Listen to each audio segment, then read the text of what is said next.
कि आप एक 3 सेकंड इंप्रेशन कोच है। ये 3 सेकंड इंप्रेशन होता क्या है? आपने कुणाल वॉर देखी है? उसमें आपने ऋतिक रोशन को चलते हुए देखा है? पूरा जब थिएटर तालियों से गूंज उठता है तभी लोग डिसाइड कर लेते हैं कि वाह, we have paid for the right thing. को कहते हैं 3 सेकंड इंप्रेशन। एक इंसान अपनी पहली इंप्रेशन इफेक्टिवली ये 3 सेकंड्स के अंदर कैसे क्रिएट कर सकता है? तो इसके लिए ना पहले आपको कुछ पैरामीटर्स ध्यान रखने पड़ेंगे 3 सेकंड इंप्रेशन के लिए। इसमें आती है सबसे पहले कॉमन मिस्टेक क्या है जो आपने बहुत लोगों में देखा होगा, जो ये फर्स्ट मोमेंट्स मिस कर जाते हैं? आज आपको गूगल में इंटरव्यू के लिए बुलाया है तो साइकोलॉजिकली मेरा हैक होता है कि मैं जब भी कहीं जा तो रेज्यूमे बनाने से पहले क्या थॉट क्लियर होना चाहिए एक इंसान के अंदर? Control-C, Control-V। That's the biggest mistake. अपनी स्टोरी अपने रेज्यूमे में उतारो। ये ऐसे 3 क्या नॉन नेगोशिएबल चीजें हैं जो हर रेज्यूमे में होनी चाहिए? Play with numbers, not adjectives. They are not interesting. आपकी मूवी के हीरो आप हो, रिज्यूमे ना आपका ट्रेलर है। कोई ऐसा गूगल क्वेश्चन पूछ लेता है जहाँ पे आपको भी नहीं पता कि मैं क्या जवाब दूं उसके बारे में, उस टाइम पे उस सिचुएशन को कैसे हैंडल करना चाहिए? उस समय आपको पाप करना है। पाप करना है।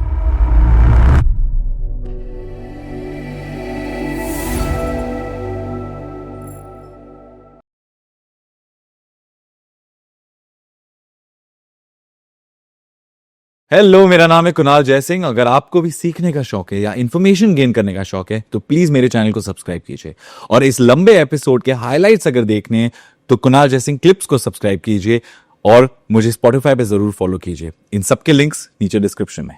स्वाति जी, बहुत बहुत स्वागत है आपका unlock with Kunal Jaisingh. Yes, I'm so excited for this episode and so looking forward for it. Lovely. मैंने जब आपकी प्रोफाइल देखी, जब मैंने आपके बारे में रिसर्च किया तो मुझे बहुत इंटरेस्टिंग एक चीज़ लगी कि आप एक 3 सेकंड इंप्रेशन कोच है। ये 3 सेकंड इंप्रेशन होता क्या है, उसके पीछे की साइंस क्या है और उसके पीछे की साइकोलॉजी क्या है? Wow, thanks for the question by the way. और आपने कुणाल वॉर देखी है? उसमें आपने ऋतिक रोशन को चलते हुए देखा है? जब वो उतरता है और जब वो अपना शेड्स उठाता है एंड तभी लोग डिसाइड कर लेते हैं कि वाह, we have paid for the right thing और हमें ये पूरी मूवी देख के जाना है। मानते हो? जी। I can tell you right now, I am India's only 3 second impression coach. अब ये कैसे आया? This came with lot of study and real life scenarios, so it's a term derived from lot of things that have been observed and experienced. Okay, तो neuro psychology और जो हमारी social psychology है, ये सब मिलके हमको बताती है कि शुरू से, है ना, हम एक सर्वाइवल इंस्टिंक्ट के साथ पैदा हुए हैं। Because once upon a time back then, जब हम जंगलों में रहा करते थे और हम जहाँ वाइल्ड एनिमल्स हुआ करते थे वो हम पे अटैक करते थे, तो हमारा एक ब्रेन पैटर्न बनाता था, right? So it's coming from that time कि वी आर बीइंग ट्रेन्ड कि कुछ भी एक्टिविटी हो जाएगी ना यहाँ पे, अगर कुछ गिर गया तो हम डर जाएंगे, right? Because we have been train to do that. So similarly जब भी हम कोई भी सिचुएशन में होते हैं, हमारा ब्रेन एक पैटर्न्स क्रिएट करता है एंड उसके अकॉर्डिंग हम रिएक्ट करते हैं, तो उसको कहते हैं 3 सेकंड इंप्रेशन। अब ये मैंने कैसे एक्सप्लोर किया या मैंने कैसे डिजाइन किया? So once upon a time, I was giving a particular presentation in my company and that was a US client. तो क्लाइंट ने मुझे आके बोला कि Swati, you know what, the presentation well really well. तो उन्होंने बोला द वे जब तुम रूम में एंटर हुई ना, तो जो वाइब मुझे नजर आया तुम्हारे में एंटर होते ही, उस समय ही मुझे डिसाइड हो गया कि मुझे है ना तुम्हें सुनना चाहिए। And then that was the exploratory, वो मेरे लाइफ का एक्सपीरियंस था जहां से मैंने समझा कि फर्स्ट 3 सेकेंड्स में ही ये डिसाइड हो जाता है। मतलब your success, your first impression does not depend on the first slide, it depends on the first sight. Okay, मुझे एक बात बताइए कि एक इंसान अपनी पहली इंप्रेशन इफेक्टिवली ये 3 सेकंड्स के अंदर कैसे क्रिएट कर सकता है, चाहे वो प्रेजेंटेशन के लिए जा रहा हो, इंटरव्यू के लिए जा रहा हो, नेटवर्किंग के लिए जा रहा हो या किसी नए व्यक्ति से मिलने जा रहा हो? तो इसके लिए ना पहले आपको कुछ पैरामीटर्स ध्यान रखने पड़ेंगे 3 सेकंड इंप्रेशन के लिए। बहुत बहुत इजी पैरामीटर्स है। इसमें आती है सबसे पहले आपकी बॉडी लैंग्वेज, जिसकी बहुत ज्यादा जरूरत है। Okay. जैसे कोई एंटर हो रहा है तो क्या दिखेगा? आप ज्यादा बोल तो नहीं पाओगे 3 सेकंड में, हेलो बोलते हुए भी कितने सेकंड्स लग जाएंगे। माइंडसेट ना आपको लगेगा कि रीड नहीं हो रहा, बट बहुत ज्यादा रीड हो रहा है। सो एक क्राउनिंग टेक्निक होती है wherein you crown yourself. You feel I am the creator of my own journey और I am the king of my own world. तो पहले तो आप पहली चीज क्राउन उठा के पहन लो. किंग कैसे चलेगा? किंग ऐसे चलेगा? स्लाउच होके चलेगा? नहीं. किंग कैसे चलेगा? कुछ इस तरह. क्वीन कैसे चलती है? कुछ इस तरह. इस तरह मतलब क्या? आप अपना स्पाइन इरेक्ट कर लो. Okay, straight. देन जैसे ही आप अपना स्पाइन इरेक्ट करते हो, क्या हम कर सकते हैं साथ में ये एक बार? ओके, चलो. आपने क्राउन उठाया, पहन लिया, स्पाइन इरेक्ट, स्ट्रेट. उससे आपके ब्रेन वेव्स को एक मैसेज पहुंच गया कि now we are in that position, we are in the king position. ठीक है, बिकॉज आपके स्पाइन के जो एलिमेंट्स है वो आपके ब्रेन वेव्स को एक्टिवेट करते हैं. कर दिया. इसके साथ नेक्स्ट स्टेप क्या हुआ? आपके शोल्डर्स ओपन हो गए. आपको फील हुआ एक बैठते ही अपने आप ही हो गए. ये होते ही आपको ये फील कि आपकी चिन जो अगर स्लाउच हो रहे थे और ऐसी थी, थोड़ी सी ऐसे हो गई. Right? So this is your power pose body language. और जैसे ही आप इस पावर पोज में आते हो, क्या होता है? आपके टेस्टोस्टेरोन और कॉर्टिसोल लेवल्स जो आपके कॉन्फिडेंस को बूस्ट करते हैं, वो उनके लेवल अप हो जाते हैं. तो मतलब ये कुछ टेक्निक्स यूज करके 3 सेकेंड में आप अपने आप को पावरफुल बना लेते हो टू लीड द वर्ल्ड. तो ये लग रहा है 3 सेकेंड, और आज तक आप सोच भी रहे होगे what 3 seconds, what are you even talking about. But इसके लिए आपको कुछ करना पड़ता है और आप फटाफट से कर सकते हो. आपको कितना टाइम लगा बताओ? Just to feel. ये पहन लिया मैंने, ये done, my body language is done. एक फेस पे smile, you enter the room. कैसा लग रहा है? पावरफुल. सामने वाले को क्या फील आ रहा है? वाओ. क्या हम देखते हैं जब विराट कोहली रूम में घुसता है, अपने आप एक ऑरा आ जाता है. क्यों आता है? What does he do? He doesn't even talk, but the aura he carries, the body language, he knows I am the king of the world. That's the aura, that's the crown he carries, that's the body language he has, and that's the smile that we come with. Common mistake क्या है जो आपने बहुत लोगों में देखा होगा, जो ये फर्स्ट मोमेंट्स मिस कर जाते हैं? आज आपको गूगल में इंटरव्यू के लिए बुलाया है, तो साइकोलॉजिकली मेरा हैक होता है कि मैं जब भी कहीं जाती हूँ, पहले उसके बारे में रिसर्च करती हूँ, जितने चाहिए उसके इमेजेस पढ़ती हूँ, जो भी थोड़े बहुत आर्टिकल्स मुझे मिल पा रहे हैं उनके कल्चर के बारे में, वहाँ पे कैसे लोग मिलते हैं, बिकॉज हर जगह का ना कल्चर भी अलग होता है. तो थोड़ा बहुत आपका जो स्टडी होता है, अगर आप वो कर ले, साइकोलॉजिकली आप अमेलगमेट हो पाए उस पर्टिकुलर एनवायरनमेंट के साथ, तो आपका जो नर्वसनेस का लेवल है ना वो कम हो जाता है. Because when you walk into that area, you feel like ये एरिया मैंने देखा है. I have your energy connect subconsciously.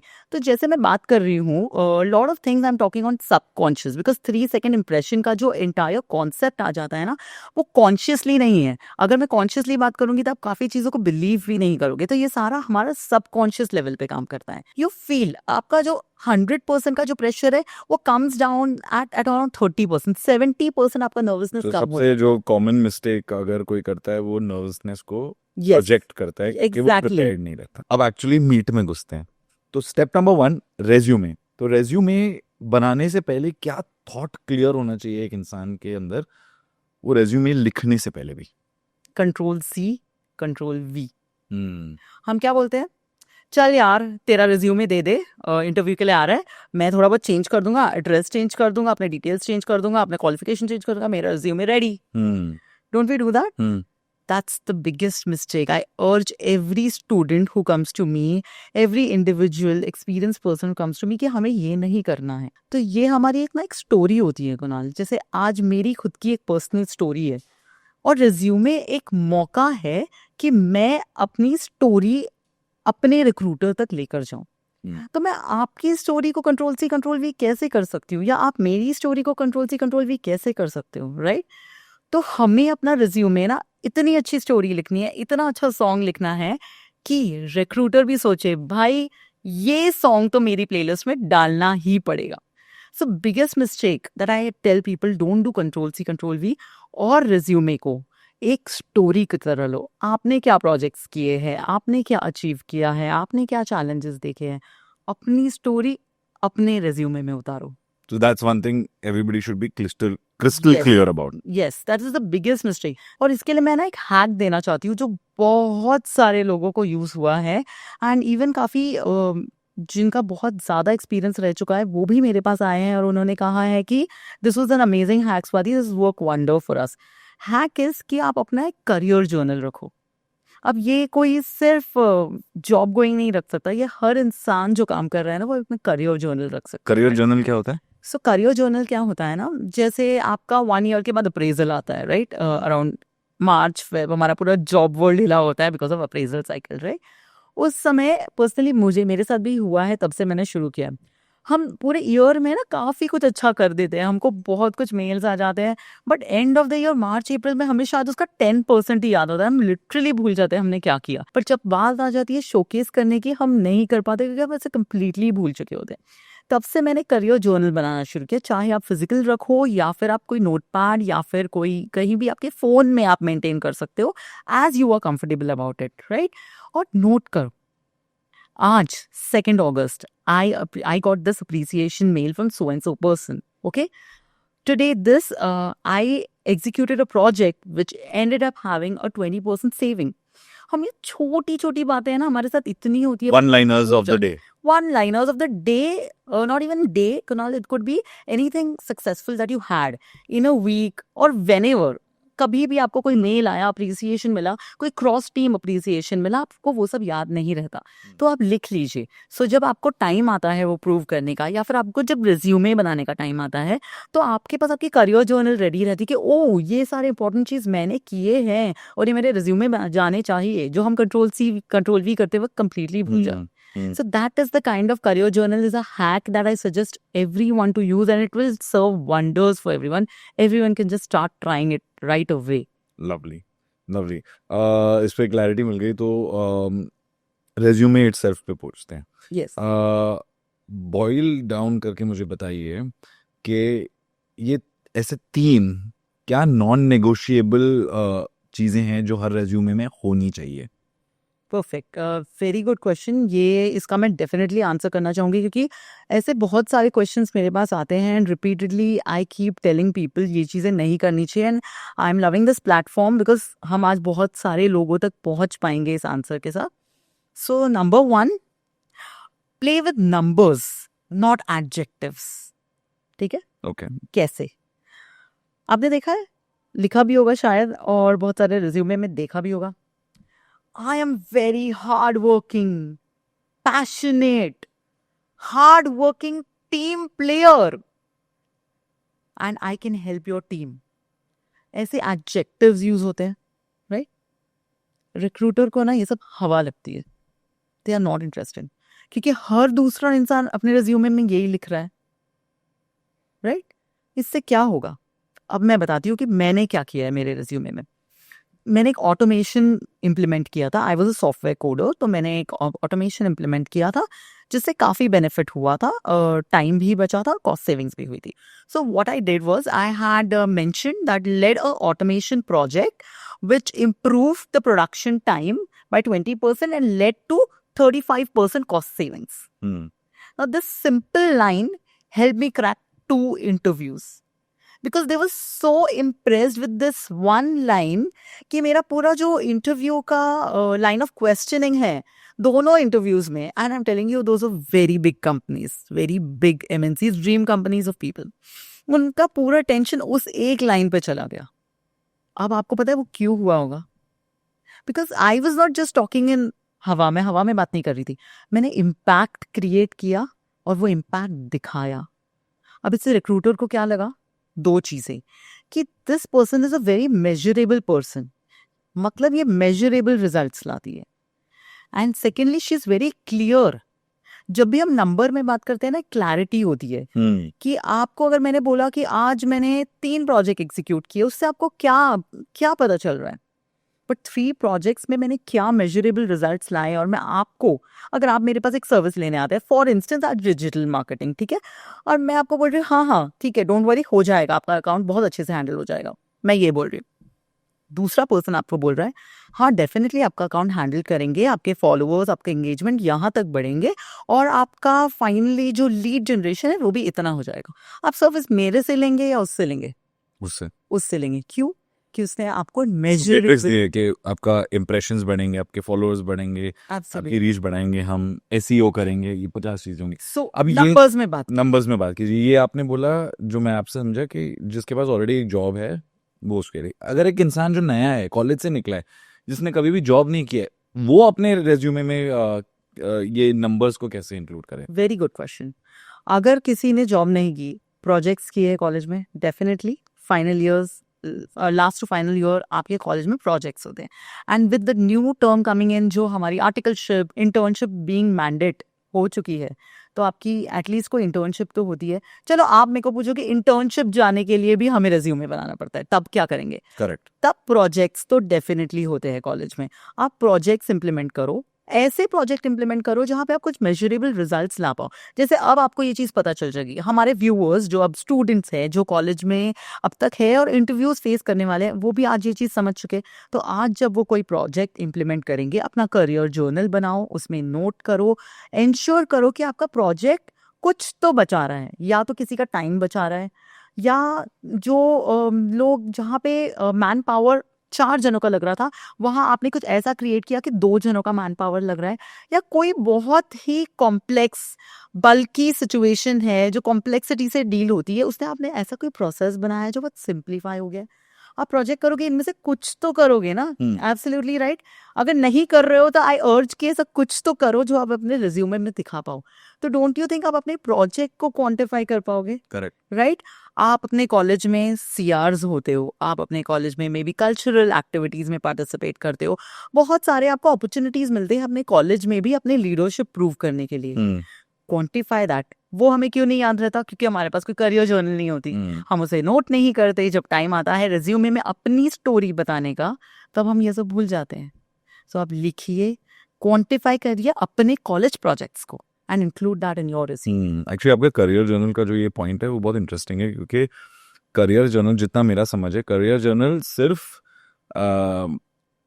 उनके लिए नहीं है जो अपना करियर शुरू कर चुके हैं. ये इनफैक्ट आई थिंक तब से लिखना शुरू करना चाहिए जब से आप करियर रेडी होने लगे हो. एब्सोल्युटली. जो कॉलेज के फॉर्मेटिव ईयर्स हो गए, जहाँ पे आपको पता है कि these steps are going to help me और be included in my career journey. वहां से मेरी करियर शुरू हो गई है. करेक्ट. मैं क्या बनने वाला हूँ, क्या करने वाला हूँ, क्या नहीं करने वाला हूँ. तो absolutely. Career journal in fact students को अपने स्टूडेंट लाइफ में ही लिखना शुरू करना चाहिए. Yes, क्योंकि there are at times life throws some questions at you and you're not prepared for it.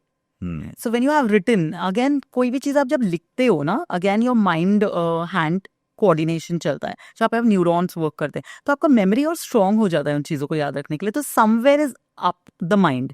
तो जब आपको रिकवर भी करना है, उसको रिकॉल भी करना है, आपका रिकॉल भी इजी हो जाता है. Correct. Okay, that's number 1. Include numbers, not Include numbers, not adjectives. include numbers, not adjective. Point number 1. Point number 2.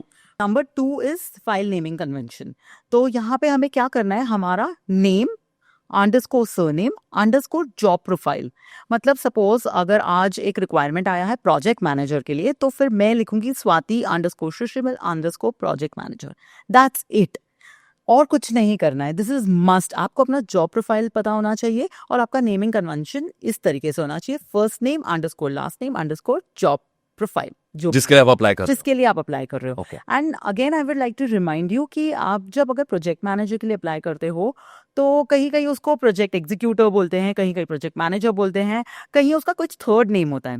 So don't just be aware कि जो आपका जो जॉब टाइटल आया है, आपके पास जो रिक्वायरमेंट आया है, वो आपका उसमें एग्जैक्टली क्या नाम है. हो सकता है प्रोजेक्ट मैनेजर के लिए अप्लाई कर रहे हो, बट वहां पे कुछ और बोला जा रहा है उसे, वो हो सकता है प्रोजेक्ट एग्जीक्यूटर बोला जा रहा है. तो आप अपना जॉब टाइटल चेंज करोगे रिज्यूमे में. आप लिखोगे first name underscore last name underscore project executor. हो सकता है वो सेम चीजें है, बट ये हम इस तरह करेंगे. इस कंपनी में इस रोल को इस नाम से जाना जाता है. और इसका आंसर क्यों होता है ये मैं अपने थर्ड पॉइंट में बताऊंगी कि ये हमें क्यों करना है. सो पॉइंट नंबर 2 हमें समझ गया कि हमें नेमिंग कन्वेंशन रखनी है, which is first name underscore last name underscore job title. Okay. Third point is हमारा रिज्यूमे कीवर्ड ड्रिवन होता है. अब कीवर्ड ड्रिवन क्या होता है? बताइए. क्या आपने कभी ATS सुना है? नहीं. ओके. शायद बहुत सारे लोग ATS को जानते नहीं है, but this is a buzzword. ATS is applicant tracking system. Okay. तो यहाँ पे है ना, कीवर्ड्स की बहुत वैल्यू हो गई है. तो आजकल है ना, ATS कैसा हो गया है कि आपको अगर दूसरी कंट्री में जाना है तो आपके पास वीजा है तो आप जा सकते हैं. उसी तरह ATS, आज हमारे पास 5,000 CVs आते हैं. तो आपको लग रहा है कि आज का जमाना है जहाँ पे 5,000 CVs को मैं बैठ के पढ़ने वाली हूँ? नहीं, राइट? आज रेदर हम एक टाइम पे बोलते थे हम ऑटोमेशन के ज़माने में, पर आज हम एआई के ज़माने में। सो क्या होता है ना, मैं एज़ अ रिक्रूटर, सपोज़ अब आपने अपना सीवी मेरे पास भेजा। करेक्ट। अब मैं एज़ अ रिक्रूटर मैंने एक सॉफ्टवेयर बना दिया है, ठीक है? उस सॉफ्टवेयर में मैंने 10 कीवर्ड्स डाल दिए जो मुझे किसी के रिज्यूमे में चाहिए, ओके? तो वो 10 कीवर्ड्स अगर मुझे आपके रिज्यूमे में फाइंड हो गए तो it's a tick tick and it will come to me, otherwise it will not come to me. तो अब ये सारा हो गया। जैसे कि जॉब टाइटल की मैंने बात की पॉइंट नंबर 2 में, राइट? तो अगर जॉब टाइटल जो मैंने अपने रिक्वायरमेंट में भेजा, आपको पता है एक जॉब डिस्क्रिप्शन आता है, एक रिक्वायरमेंट आता है हमारे पास जिसको हम देखते भी नहीं है। ओके, रिक्वायरमेंट प्रोजेक्ट मैनेजर बस करना है, right? Most of the us make that mistake. वो नहीं करना है, हमें वो जॉब डिस्क्रिप्शन आज के बाद अच्छे से रीड करना है। Let me tell you, this is a very big hack. अच्छे से अच्छे लोग मिस्टेक कर जाते हैं and they don't get job, and I have seen them not getting job and I have seen them getting job after including this in their resume. अब अपना job description अच्छे से पढ़िए, वहां पे जो टाइटल है वो पहले इंक्लूड कीजिए। पॉइंट नंबर 3 था हमारा keyword driven, right? Keyword is actually gold mine. तो और आपके जॉब डिस्क्रिप्शन में और बहुत कुछ रिक्वायरमेंट होगा, जैसे स्किल्स बोल रहे होंगे कि ये 5 स्किल्स मुझे चाहिए, ओके? जैसे कोई सॉफ्टवेयर के नाम ले लिए, यूटीएफ, यूएफटी, ऐसे उन स्किल्स को अपने स्किल्स के सेक्शन में इंक्लूड कीजिए, okay? 10 to 12 years of experience, 10 to 12 years of experience use कीजिए। तो जहां जहां आपका जॉब डिस्क्रिप्शन से आप पॉइंट्स उठा सकते हैं, कीवर्ड्स, उसे उठाइए और अपने सीवी में डालिए। तो बेसिकली जो जॉब डिस्क्रिप्शन आता है जिसको बहुत लोग इग्नोर करते हैं, यस, उसी में से वो कीवर्ड्स मिल जाएंगे Yes. जो एक एचआर या रिक्रूटर वो 10 पॉइंट्स या 5 पॉइंट्स डाल रहे हैं कि रेज्यूमे में ये 5 या 10 चीजें होनी चाहिए, वो रेज्यूमे है। तो Absolutely. 5,000 में से वो 50 फिल्टर होके आएंगे। तो That's जॉब डिस्क्रिप्शन पढ़ना वो yes, ATS yes, ATS, it's a buzzword everybody full form क्या है? ATS, applicant tracking system. Okay, so it's very important not just to read the job description but include all those keywords in your profile. अब इसके बाद interestingly क्या हुआ है पता है मेरे साथ? कुछ स्टूडेंट्स उतने शायद केपेबल है भी नहीं, शायद उन्होंने उन चीज़ों पे काम किया भी नहीं हो, but now they are reading the job description really well, they are including it in their resume, और ऐसे लोगों का रिज्यूमे शॉर्टलिस्ट हो रहा है। अगर आपने भी सुना होगा कि लोग बोलते हैं यार मैं इतना काम कर रहा हूँ, आई एम केपेबल यार, पर मेरा रिज्यूमे रिक्रूटर तक पहुंच ही नहीं रहा, बिकॉज काम करने के बाद भी आपको वो एग्जैक्ट नॉलेज नहीं है कि आज in terms of AI, in terms of ATS exactly क्या होना चाहिए आपके रेज्यूमे में। So these are the 3 hacks points जो मुझे सबको बोलना है कि ये तो आपको करना ही है। अगर ये आपने नहीं किया तो I am sorry to say it's very difficult for your resume to get shortlisted. 3 points बताते हैं। Number 1, Numbers, include numbers, not adjectives. Quantify your set. Number 2, Okay. Number 2 is आपका जॉब टाइटल पढ़ो और एग्जैक्टली जॉब टाइटल जो आपके job description में है वो as a naming convention, first name underscore last name underscore job title, ये आपका सेकंड नेमिंग कन्वेंशन होगा, right? Number 3, number 3 is ATS friendly resume. Job description पढ़ो, कीवर्ड्स उठाओ और कीवर्ड्स अपने रेज्यूमे में फिट इन करो, एंड फिर आके मुझे यही कमेंट सेक्शन में बोलना कि आपका रिज्यूमे अगर सिलेक्ट हुआ है या नहीं हुआ है। Trust me. ओके, ये तो चीजें होगी जो हमें रेज्यूमे में इंक्लूड करनी चाहिए। मुझे एक बात बताइए, एक ऐसी चीज जो रेज्यूमे में नहीं होनी चाहिए जिससे चांसेस है कि रिक्रूटर आपका रेज्यूमे इग्नोर कर देगा अगर पहुंचा भी उसके पास। तो आपको है ना सबसे पहले क्या करना है, आप सबसे पहले अपना मोबाइल निकालिए और वहां डालिए रेज्यूमे टेम्पलेट इंटरनेट क्रोम पे, ठीक है? और उसके बाद आपके सामने आएंगे कुछ 50 टेम्पलेट्स, बस वही यूज नहीं करना है। ओके, तो जो कॉमनली यूज टेम्पलेट्स हैं इंटरनेट पे अवेलेबल वो नहीं यूज करना है, बिकॉज आई टेल यू, क्योंकि उसमें बहुत सारे फैंसी टेम्पलेट्स हैं जहाँ पे आपके फोटोज बने हुए हैं, ग्रिड्स बने हुए हैं, यहाँ आपका नाम, यहाँ आपकी पिक्चर, आपका phone number on the right side, resume on the left side. Wow, fancy. हर इंसान का है ना एक ये सपना होता है कि मेरा रिज्यूमे भी ऐसे बने, एंड देन वो चाहते हैं कि रिज्यूमे सर्विसेज वालों के पास कि ऐसा रिज्यूमे बना के दो, और रिज्यूमे वो सर्विसेज वाले भी बना के देंगे बिकॉज थोड़ा सा डिफिकल्ट सा लग रहा है एंड बनाना चाहिए, बना देते, बट वही नहीं करना है। बताऊं क्यों? The answer is ATS। अब ATS है ना एक सॉफ्टवेयर है, जैसे एक AI होते हैं, कुछ भी तो वो आपकी लैंग्वेज समझ सकते हैं, राइट? आप उसमें कुछ इस तरीके के ग्राफिक्स, टेक्स्ट और कॉम्प्लिकेटेड चीजें डालोगे ना, नहीं समझ सकते।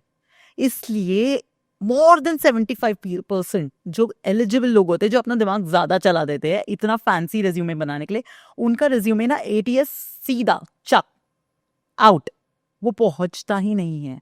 हो सकता है यहाँ 3 जन बैठे हैं, they are really worth it to be in my organisation, पर उनका CV मेरे पास आएगा ही नहीं क्योंकि ATS ने चक इट आउट कर दिया है. सो बहुत प्लेन सिंपल रिज्यूमे हम यूज करेंगे. And for the benefits of your viewers and my viewers, I would definitely give you a link where they can go ahead and download that free resume template and just use that template. Okay. Okay, so point number 1, ऐसा fancy resume मत बनाओ, simple basic resume बनाओ जिसकी link हम उनको provide करेंगे and they can just download it. Okay. Okay, that's point number 1.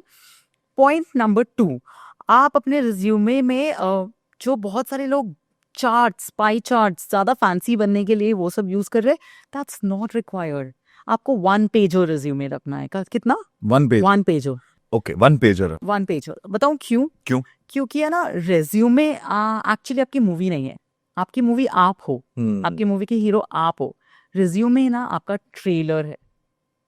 सो मैं आपका ट्रेलर देखने ही बैठी हूँ. आपको मूवी कब देखने जाऊंगी? जब मुझे ट्रेलर मूवी पसंद आएगा. देखने तब जाऊंगी जब मुझे ट्रेलर पसंद आएगा. जब मुझे ट्रेलर ही पसंद नहीं आएगा तो मैं मूवी क्यों देखने जाऊंगी? इंसान 2-2 3-3 पेजेस में जा रहा है ना कुणाल, वो बेसिकली बहुत कुछ ऐसा इंसर्ट कर रहा है जो रिक्रूटर के पास बिल्कुल टाइम नहीं है समझने के लिए. Like I told you कि led my project which led to a result of say 30% reduction in production cost and 20% reduction in manpower. ये एक लाइन बहुत कुछ बता देती है, बट लोग पता है क्या करते हैं? इसका पैराग्राफ बनाते हैं.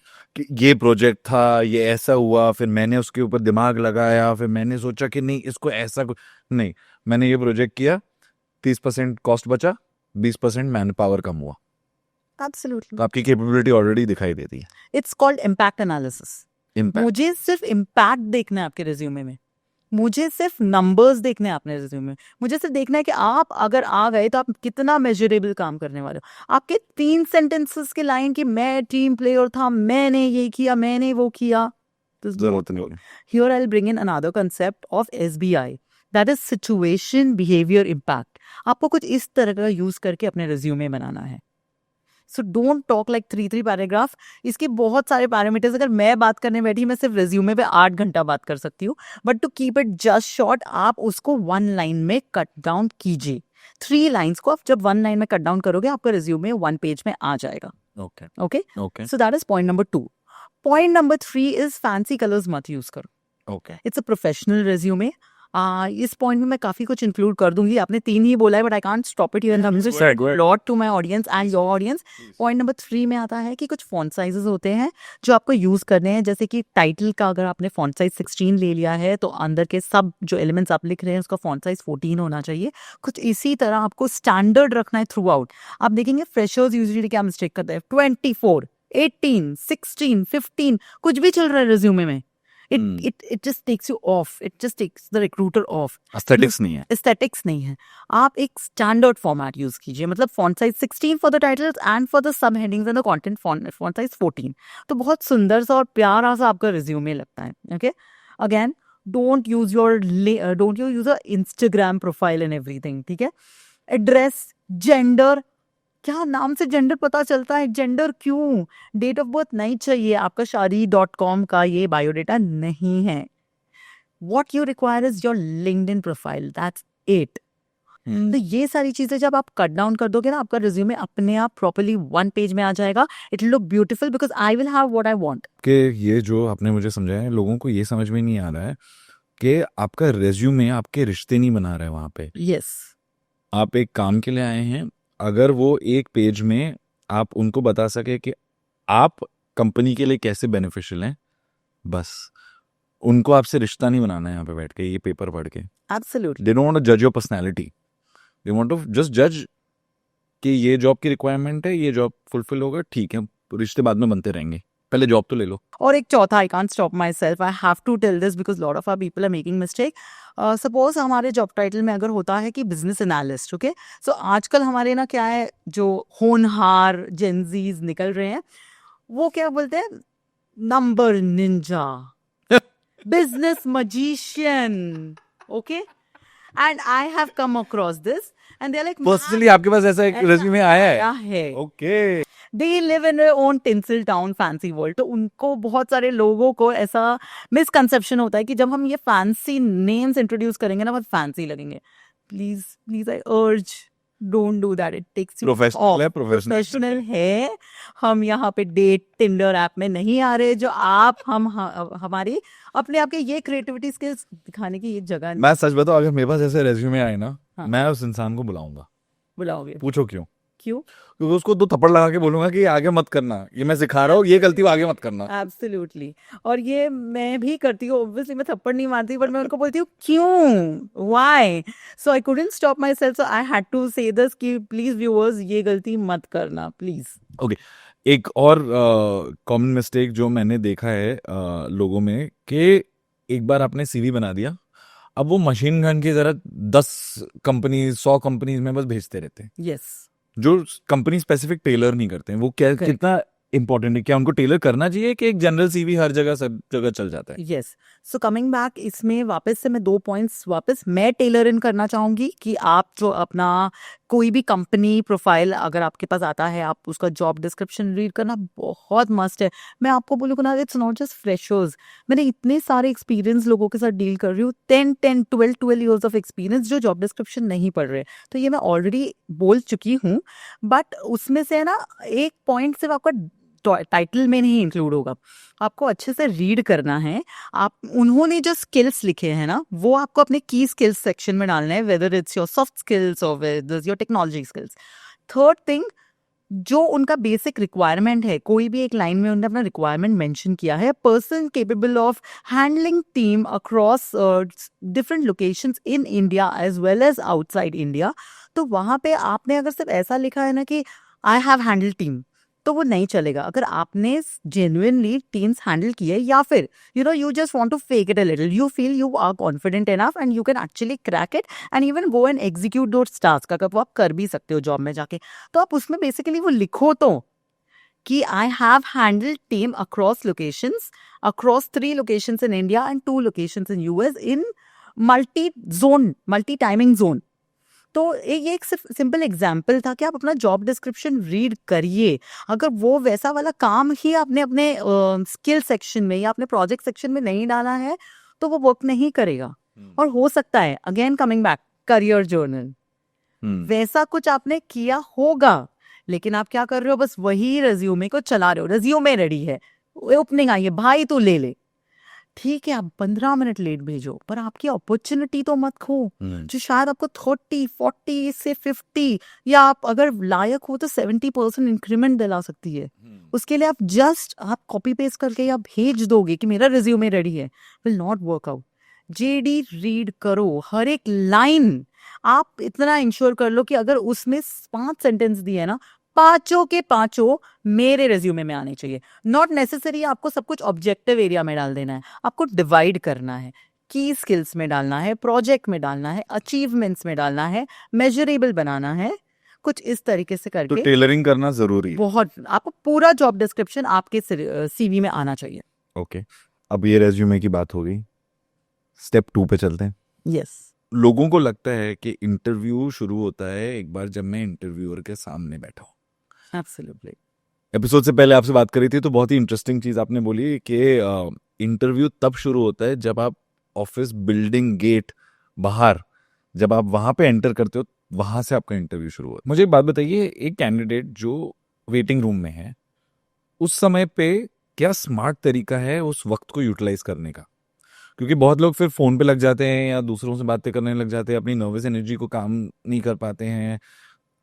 कोई स्मार्ट तरीका बताइए कि जब आप वेटिंग रूम में हो तब क्या करना चाहिए? यस, फर्स्टली तो आप वेटिंग रूम में टाइम पे पहुंचिए, दैट्स वेरी इंपॉर्टेंट। वहाँ पे बैठे हो आप, तो first of all don't start using your phone and scrolling it, क्योंकि ना कितनी बार स्मार्टली इंटरव्यूअर रूम से बाहर निकलते हैं और वो दिखाते हैं कि हम कुछ काम के लिए निकल रहे हैं, बट वो एक्चुअली गेज करने के लिए निकलते हैं। ओके, सो वो स्क्रोलिंग बंद कर दो, it's your opportunity to utilise that time. ठीक है, उस समय डोंट यूज दैट। एक हैक देती हूँ, इंटरव्यू रूम के काफी क्लोज बैठो, क्योंकि जैसे ही इंटरव्यूअर बाहर निकले आप दिखो और आप उनको एक वार्म सा स्माइल दे सकते हो, something with a very confident body language, and you get that is your moment, again your 3 second, your 1 second catch. ठीक है, सो वो आपका एक हैक है, इंटरव्यूअर के एकदम सामने बैठो, वो आएगा ही आ गया बाहर, एक बार तो आएगा, नहीं तो जब जो अंदर जा रहे हैं कभी ना कभी एक बार आएगा, चाहे वो वॉशरूम जाए या कुछ भी हो आएगा. So be there. Okay, if there is a recruiter, there's an HR, go and discuss with them. Ask them something about culture. How do you work? What do you expect? Something very casual discussion with HR कि आप क्या चाह रहे हैं? You know, what was the reason that this drive was introduced? वहाँ पे आपको पता चल जाता है कि क्या challenges हो रहे थे जिसके लिए ये drive introduce किया. So something that you did not ये know. जॉब मतलब या ये जॉब जो भी ये प्रोफाइल है, आपके प्रोफाइल के लिए एक ड्राइव हुआ है जहाँ पे 5 to 7 लोग आके बैठे हुए हैं. ऑफ कोर्स आपके पास जॉब डिस्क्रिप्शन है, बट कभी कभी एचआर से बात करते वक्त, रिक्रूटर से बात करते वक्त कुछ 2-3 ऐसे क्यूज आपको मिल जाते हैं जो अगर आप परफेक्टली, अगर आपने अपने इंटरव्यू में यूज कर लिया ना, there is nothing that can stop you. Got it. So don't scroll, be ready, keep your files ready, phone please अंदर रखो क्योंकि anytime your name will be called out. हो सकता है the other person who was supposed to be called, क्योंकि interviewer ने बोला 2 के बाद आपका नंबर आएगा, बट आपका आ गया. So you should be well ready कि आपका फोन अंदर है, क्योंकि क्या होता है कभी कभी अचानक से बोलते कुनाल प्लीज कम इन, आप एकदम डर जाते हो, नर्वस, ओ गॉड फोन अंदर रख रहे हो, ये कर रहे हो, फाइल जमा कर रहे हो, सर्टिफिकेट्स ऊपर कर रहे हो एंड ऑल. तो वो गलत चीज है. वो टाइम है आपको रेडी होने का, प्रिपेयर्डनेस लाने का. टेक काम, ब्रीथ, उस टाइम को उस तरीके से यूटिलाइज करो. So point is breathe in carefully, be prepared, no scrolling on your phone, utilise the time talking to a recruiter or some HR and get certain cues out of them. Got it. Okay, अब जैसे आपने कहा कि आपका नाम बुलाया गया है, इंटरव्यूअर आपको बुला रहा है अंदर. अब यहाँ पे आपकी 3 सेकंड रूल को मैं टेस्ट पे लाता हूँ कि जब आप दरवाजे के अंदर घुसो, वो पहली चीज क्या करनी चाहिए जो आपका वो इम्प्रेशन क्रिएट कर दे और इंटरव्यूअर आपको उस नजरिए से देखने लगे. बहुत बड़ा हैक, हुक लाइन प्रिपेयर करके जाइए कि ये ही लाइन में स्टार्ट करूंगा. प्रिपेयर्डनेस ना, इट्स वेरी इंपॉर्टेंट. आप ऐसे बीइंग योरसेल्फ तो नहीं जाओगे. प्रिपेयर्डनेस, एक हुक लाइन. जैसे एग्जांपल दीजिए हुक लाइन का. जैसे कि आप अगर यूज कर सकते हैं अपने बारे में कुछ भी, एक हुक लाइन रखना.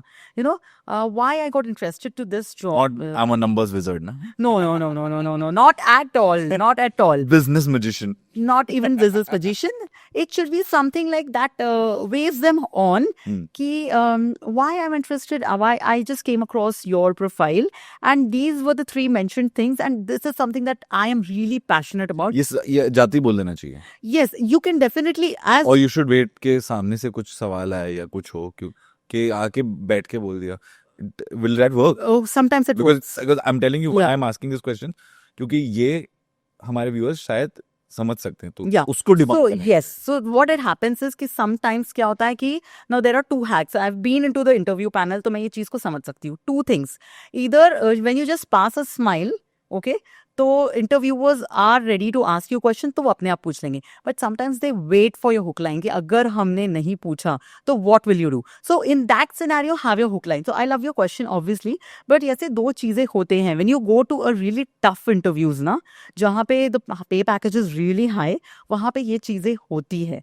So they tend to not ask your question and see कि आप किस hook line से open up कर रहे हो. तो have a hook line ready for you. और अगर नहीं तो when they ask you questions at that time, अगर आपको पूछ रहे introduce about yourself, तो again don't go with those line कि I am passionate, hardworking or something. एक hook line prepare कीजिए जो आपने कंपनी के ऊपर research करके, study करके किया है, या you know there is something, a new technology, वो कंपनी आ रहा है and they are just talking about it. So you should just include, you know what I really loved. I read into the news. I came about this article. I was so interested. I'm just looking forward to work with you to work on that technology and I could help my insights on that. So he'll be like, wow यार ये कितना prepared है, इसको ये भी पता है कि मार्केट में हम क्या टेक्नोलॉजी लॉन्च कर रहे हैं और ये upfront हमें हेल्प करना चाह रहा है उसमें. So the agility, the hunger of you being involved in the new technology will drive you through that entire interview process and get you the selection that you really want for. तो मैं समझ गया. अगर मैं example के तौर पे बोलूँ तो अगर आके मैं बैठा, मैं इंटरव्यू के सामने बैठा और अगर इंटरव्यू रुका हुआ है कि हुक लाइन के लिए थे, आके बैठे, आपने बोला कि स्माइल किया कैसे. Yes. By the way, Yes. ये कंपनी की जो पॉलिसी है या इस जॉब डिस्क्रिप्शन में ये जो चीजें थी बहुत इंटरेस्टिंग थी, तो Yes. मैंने सोचा कि क्यों नहीं एक्सप्लोर किया जाए. Absolutely. So this is a hack. As I mention कि बहुत जब आप टफ इंटरव्यूज के लिए जाते हो ये सारी चीजें बहुत ज्यादा जज होती है. So it's two way. Either wait आपको समझ में आ जाएगा what they are waiting for. Otherwise you go ahead and start it. They want to see how do you start it. Okay, कभी कभी क्या होता है ना, आप जिस पोजीशन के लिए गए हुए हो, जिस जॉब डिस्क्रिप्शन के लिए आप गए हुए हो, आप उसके बारे में प्रिपेयर कर लेते हो. समझो कि एक इंसान ने अच्छे से प्रिपेयर किया, पर Yes. कई बार क्या होता है ना, इंटरव्यूअर कोई ऐसा गुगली क्वेश्चन पूछ लेता है जहाँ पे आपको भी नहीं पता कि मैं क्या जवाब दूं उसके बारे में.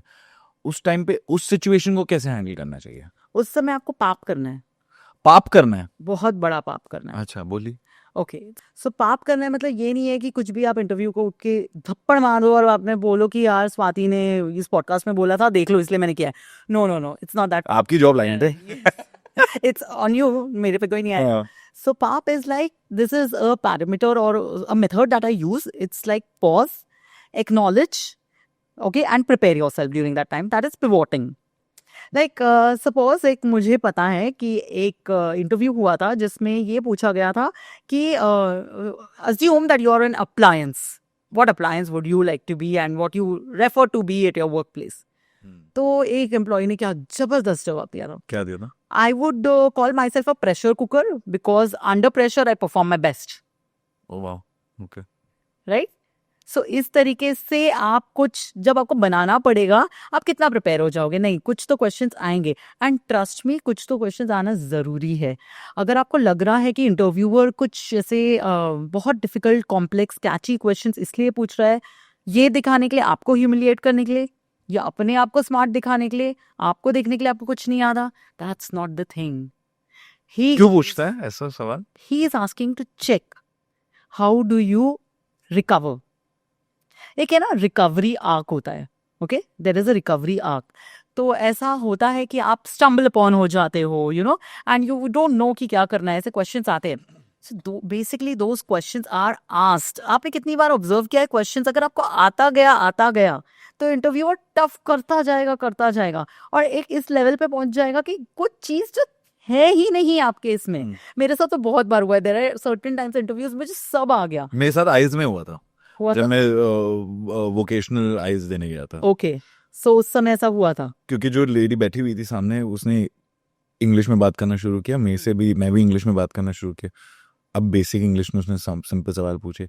करते in that 2-3 minutes whatever we were there, वो ऐसे सवाल पूछने लग गई कि एक इंसान अगर शॉपिंग करने जा रहा है उसको ऐसे खर्चा करना है in English of course.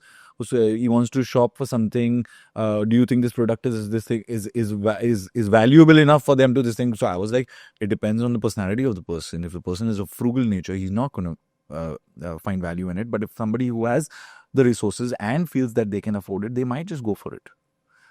So Yeah. ये एक आइल्स के इंटरव्यू में मेरे साथ हुआ. Yes. तो जॉब इंटरव्यू में काफी बड़े लेवल तक भी ये सकते हैं. I think adapt and adjust and recover yes के लिए कर रहे हैं. सो मैं आपको बताती हूँ इंटरेस्टिंगली मुझे भी एक बात याद आ गई मेरे इंटरव्यू टाइम की. अब मुझे याद आ गई तो मैं बोल देती हूँ कि कभी कभी लगता था कि इंटरव्यूअर ने क्वेश्चंस पूछ लिए, मैंने सारे क्वेश्चन आंसर कर दिया. This is very relatable, people will be able to relate.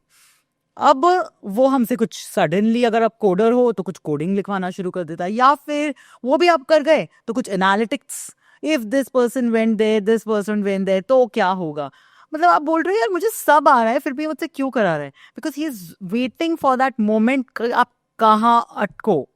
और अटकना या आपको चैलेंज देना उसका पर्पस नहीं था. आप उसमें से रिकवर कैसे कर जाते हो ना, वो उनको चेक करना है. How do you recheck on yourself and how do you re evaluate and you come back on it. वो इंपॉर्टेंट है. तो वो इंटरव्यूअर उस समय देखना चाह रहा है कि आप नर्वस कर गए, आपने छोड़ दिया, आपने गिव अप कर दिया, क्योंकि प्रोजेक्ट में ऐसा तो होगा. करेक्ट. क्लाइंट प्रेशर आएगा. करेक्ट. क्लाइंट आपको कहेगा कि ये चीज करके दो. एट टाइम्स आपको ब्लंट होके ना बोलना पड़ेगा. करेक्ट. ठीक है. करेक्ट. कभी आप डिलीवर नहीं कर पाए, क्या आप जेन्युइन आंसर दे पाओगे? करेक्ट. आप नर्वस हो जाओगे, सब कुछ जूनियर्स पे डाल दोगे या सब कुछ सीनियर्स के हाथ में रख दोगे और भाग जाओगे लीव पे. ये कैसे पता चलेगा इंटरव्यूअर को? करेक्ट. जब वो आपको उस सिचुएशन में नहीं डालेगा. तो अगर आपका इंटरव्यूअर आपको प्रेशर एक सिचुएशन में डाल रहा है तो घबराओ मत कि ये क्यों मुझे ऐसा कर रहा है, ओ मुझे कुछ नहीं आ रहा. It is fine. He put you into that situation to test कि आपको नहीं आ रहा, तब आप क्या कर रहे हो. और कई बार जस्ट सेइंग दैट मुझे नहीं पता but I will get back to you on this, yes, वो भी बहुत लॉन्ग वे जाता है, बहुत क्योंकि आप एटलीस्ट उस समय पे उस सिचुएशन में उन्हें एक जवाब दे पाए राइट, कि आई एम रियली सॉरी, मुझे नहीं पता इसके बारे में, बट इंटरेस्टिंगली मैं इसके बारे में सीखना चाहूंगा, yes. So I will get back to you on that at the earliest. You know what, Jeff Bezos, Yeah. उन्होंने एक लाइन कही थी कि confidence is all about knowing what you know but being comfortable about what you don't know. So it's okay, उधर भी आपका confidence देखा जाता है। Okay, sometimes what happens is आप प्रिपेयर्ड नहीं हो, आपके ही प्रोजेक्ट के ऊपर क्वेश्चन है बट आप प्रिपेयर्ड नहीं हो, तो आप उसको कैसे डील कर सकते हो? Oh, that's interesting. Well, no one has ever asked about this question to me, but I would love to explore in this part, and I'll still try and give you an answer. तो उसको पता है कि इसके साथ कभी नहीं हुआ, इसको नहीं पता, एंड आपने ये भी क्लियर कर दिया, I am trying and giving you an answer for now. Okay, I have used this several times in my life and this has worked wonders. Okay, आपके सीनियर्स, आपके इंटरव्यूअर्स ना सुनना पसंद नहीं करते बेसिकली। अगर आपको पूछा have you worked Kunal on this? No, I haven't. ये आंसर नहीं होता। Oh, I haven't, but that sounds really interesting. या तो आप बोल सकते हो actually I have never got this opportunity, I've never got I this would love to opportunity. I would love to explore. If you could just brief me more about it. अपना hunger दिखाओ कि आप उन्हें समझना भी चाह रहे हो। ये एक्चुअली कॉन्फिडेंस से आता है ना। Yes. अब कई बार लोगों को ये समझ में नहीं आता है कि कॉन्फिडेंस बहुत ही ट्रिकी टर्म है, Yes. क्योंकि कॉन्फिडेंस और एरोगेंस के बीच में एक बहुत पतली सी दीवार होती है। बहुत। तो एक कैंडिडेट को वो कैसे स्वीट स्पॉट ढूंढना चाहिए, what can help them achieve that sweet spot जहाँ पे वो कॉन्फिडेंट रहे बट एरोगेंट ना हो। यस, एंड ये क्वेश्चन बहुत ज़्यादा इम्पोर्टेंट है। इसके मैं आपको रियल लाइफ आंसर्स दूंगी, जिससे बहुत सारे लोग एक प्री कंसीव नोशंस कैरी करते हैं, मैं पहले तो वो दूर करूंगी। बट पहले मैं इसके थोड़े से ना आपको रियल फंडास बता देती हूँ, देन हम थोड़े रियल लाइफ सिनेरियोज पे आएंगे और लोगों के प्री कंसीव नोशंस को हम दूर करेंगे, ठीक है? पहली बात तो आप कॉन्फिडेंस को कभी भी फेक अप सिर्फ शुरू में थोड़ी देर के लिए कर सकते हो अगर आपको सीरियसली डर लग रहा है तो, लेकिन आप throughout the interview confidence fake नहीं कर पाओगे। Okay, because there are two type of confidence, एक है परफॉर्मेटिव कॉन्फिडेंस और एक है authentic confidence. So performative confidence is used for faking, ठीक है? इट्स योर परफॉर्मेटिव कॉन्फिडेंस, मतलब आप परफॉर्म कर रहे हो, ठीक है? तो आप लिटरली अपने आप को थोड़ा कॉन्फिडेंट प्रूव करने के लिए, फर्स्ट इंप्रेशन लाने के लिए, अपने आप को स्ट्रांग बनाने के लिए थोड़ी देर के लिए आप वो मेजर्स ले सकते हो जो मैंने आपको बताया, crowning technique and just breathing in, वो सब यूज करके आप उसको थोड़ी देर परफॉर्म कर सकते हो। बट आप ऑथेंटिक कॉन्फिडेंस कब मेंटेन कर पाओगे? जब आपके पास सब्सटेंस है, आपके पास बोलने के लिए कुछ है। अगर आपको बोलने के लिए नहीं है, आप कॉम्पिटेंट नहीं हो, आपको आता नहीं है, तो वो कॉन्फिडेंस कैरी नहीं करेगा। तो कॉन्फिडेंस डेफिनेटली आप थोड़ी देर फेक कर सकते हो, बट उसके साथ आपको कैसे कॉन्फिडेंस मेंटेन करना है, आपको बहुत ज़्यादा प्रिपेयर्डनेस होनी चाहिए चीज़ों की। आपको सब्जेक्ट अच्छे से पता होना चाहिए। आप ऐसे नहीं है कि उठ के बस चले गए और इंटरव्यू और अपना टाइम वेस्ट कर दिया। आपको पता है कल इंटरव्यू है, at least go through it. Confidence preparedness से बहुत ज़्यादा आता है। ट्रस्ट यू, जिसने अपने पूरे सब्जेक्ट के ऊपर प्रिपेयर किया है, he would be able to deliver things really well. So आपको अब जैसे मैं एक बात बताती हूँ, एक रियल लाइफ इंसिडेंट है। मेरे ऑफिस में एक प्रेजेंटेशन था।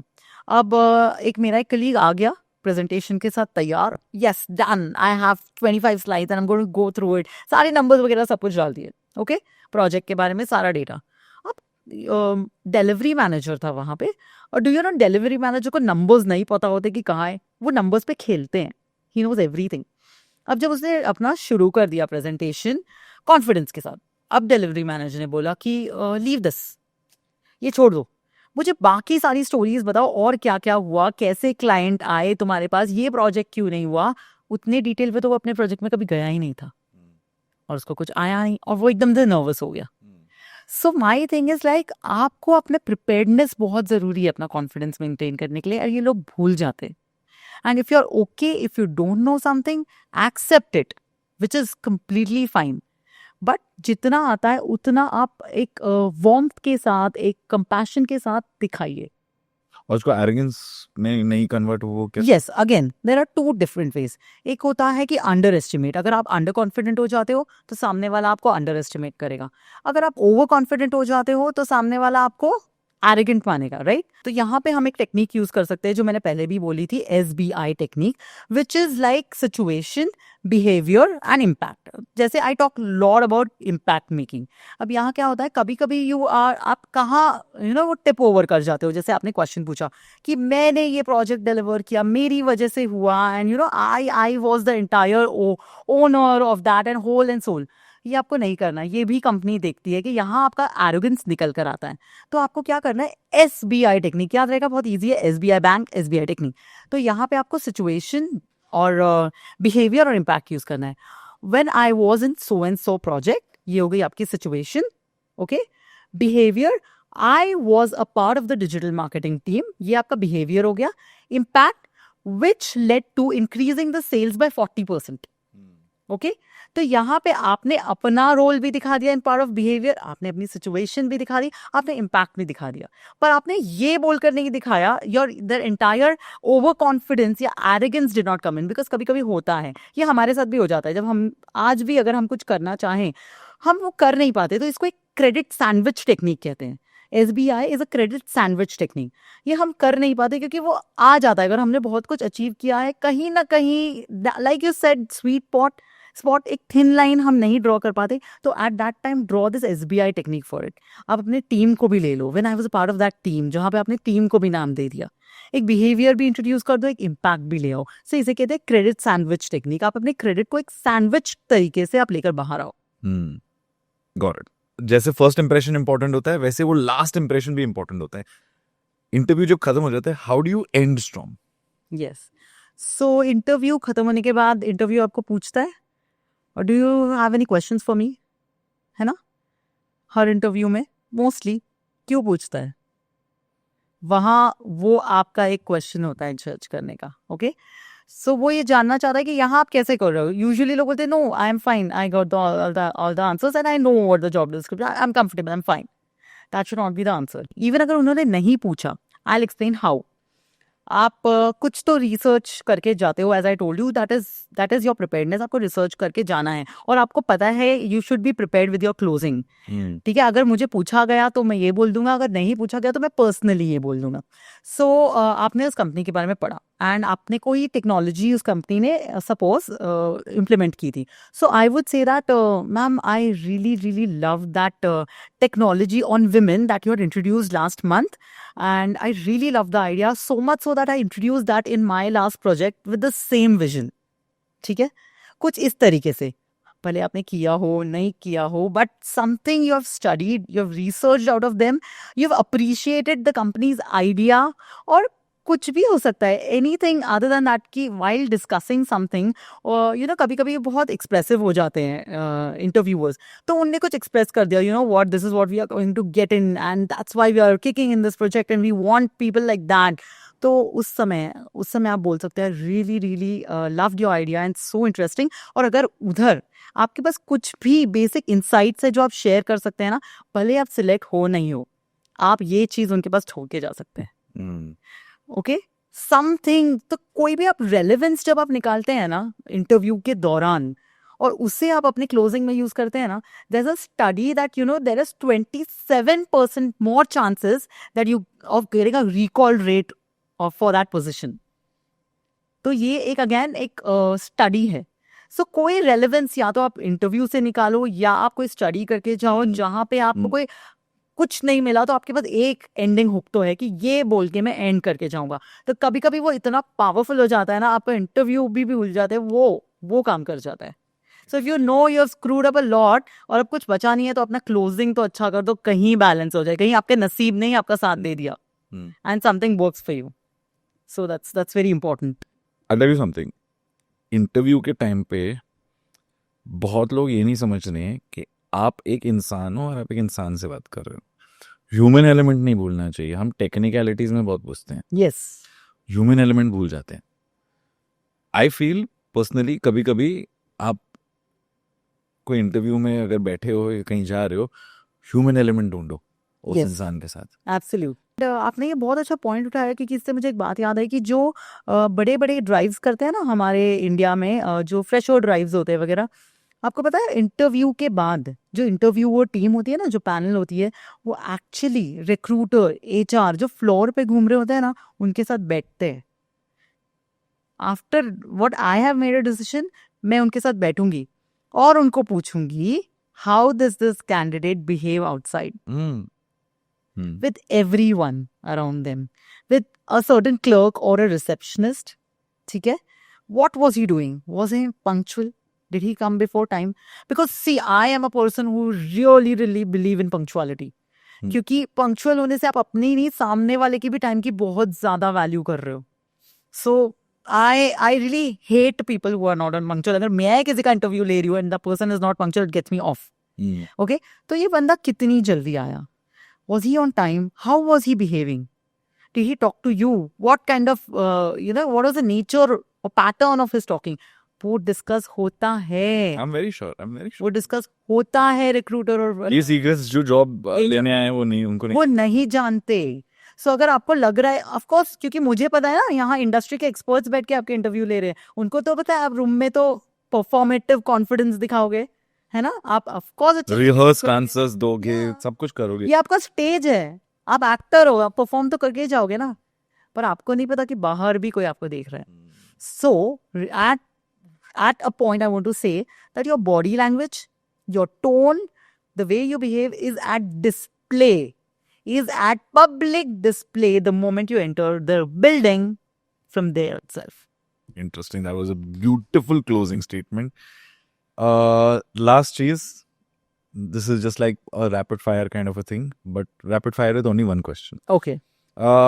Imagine कोई आपके पास बैठा है, आपके सामने बैठा है, वो बोल रहा है कि मेरे ड्रीम जॉब इंटरव्यू मेरे को मिल गया है, मेरी ड्रीम जॉब का इंटरव्यू मुझे मिल गया है, और आपके पास सिर्फ 30 सेकंड है उसे एडवाइस देने के लिए. वो 30 सेकंड में आप क्या एडवाइस देंगे? पहली बात तो मैं इसको बोलूँगी कि वो सारे टेक्निक्स फटाफट यूज़ कर ले, क्राउनिंग टेक्निक और जो भी मैंने अलाइनिंग टेक्निक्स बोले हैं, वो सब तो अब आपके उस अंदर आ जाना चाहिए, because that helps your body language. Secondly, आप अपनी स्टोरी का जो जर्नलिंग कर रहे हो उसको अच्छे से माइंड में रिफ्रेश करके जाओ कि जहां भी उसकी जरूरत है, बिकॉज आप कह रहे हो कि आपके ड्रीम जॉब इंटरव्यू है और ऐसा कोई पॉइंट नहीं होना चाहिए जो आपसे मिस नहीं हो. That should be above your head. Have an amazing hook for yourself, like ये चीज is going to get me through. अगर इंटरव्यूअर ने पूछा या नहीं पूछा, अमेजिंग हुक आपका रेडी होना चाहिए. These things that you do while entering, आपका बॉडी लैंग्वेज हिट हो जाता है, आपका आई कॉन्टैक्ट हिट हो जाता है, आपके पॉइंट्स आपके मन में हुक दे दिया, कोई नहीं रोक सकता आपको. और वहां जैसे आपने ये सब कर दिया ना मेरे सामने आके, तो पहले बात तो मेरे फेस पे बहुत अच्छी स्माइल आ जाएगी.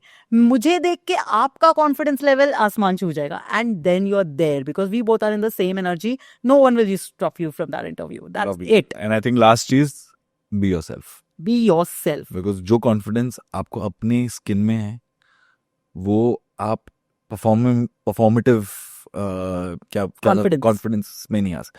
Be yourself. एक पॉइंट मैं कहना चाहूंगी सारे व्यूअर्स को, whatever it is, whatever you're doing with your resume, at some point you're faking it or whatever, be a good person. Remember your story. It's very important. Remember your story. आप शायद 1 साल 2 साल निकाल पाओगे, industry में रहना है. Remember your story. Take everything as story telling. Resume बना रहे हो, story telling.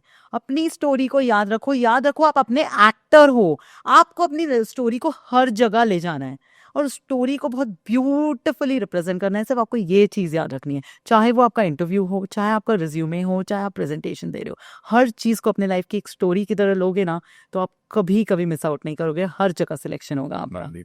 Thank you so much Swati ji, बहुत मजेदार कॉन्वर्सेशन रहा. Thank you very much for coming on Unlock with Kunal. Yes, and that's my pleasure. बहुत मजा आया. Thank you so much.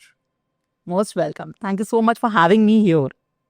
अगर आपको आज का एपिसोड अच्छा लगा और आपने इस एपिसोड से कुछ सीखा तो प्लीज इस एपिसोड को 2 लोगों के साथ जरूर शेयर करना, ताकि उनकी जिंदगी में भी एक नई चीज अनलॉक हो, एक नया इन्फॉर्मेशन अनलॉक हो. और प्लीज मेरे चैनल को सब्सक्राइब कीजिए, इस एपिसोड को लाइक कीजिए और बेल आइकन जरूर दबाइए, ताकि जब भी मेरा एपिसोड लॉन्च हो आपको सबसे पहले पता चले.